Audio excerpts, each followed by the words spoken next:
a volé de l'argent destiné à l'éducation publique pour s'acheter une maison de luxe.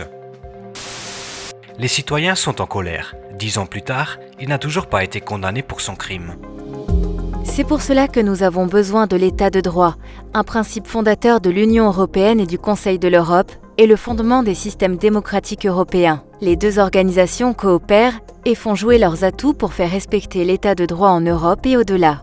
We bring in contact member states that have more or less the same problem, and they can learn from each other's experience, positive experience, but also lessons learned from failures. This is equally important. L'état de droit implique des aspects tels que la légalité, l'égalité devant la loi, la séparation des pouvoirs et, comme vu précédemment, une protection judiciaire efficace. Aucun individu ou entité n'est au-dessus de la loi.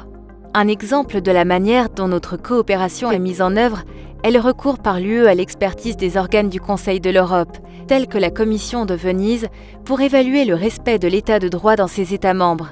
Depuis 2020, la Commission européenne publie un rapport annuel sur l'état de droit. We are covering 4 areas: the quality, efficiency and independence of the justice systems, the fight against corruption, media pluralism and other institutional checks and balances. L'objectif est de stimuler un débat constructif entre les États membres.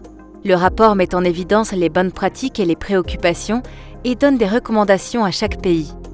En outre, l'UE et le Conseil de l'Europe ont mis en place des programmes conjoints pour aider à remédier aux problèmes des systèmes nationaux et à mettre en œuvre des réformes, en Europe et dans son voisinage. En Géorgie, par exemple, cela a permis de renforcer les lois contre la corruption et la capacité d'action des autorités, telles que les juges et les procureurs. L'UE et le Conseil de l'Europe continueront à renforcer leur coopération pour garantir le respect de nos valeurs communes.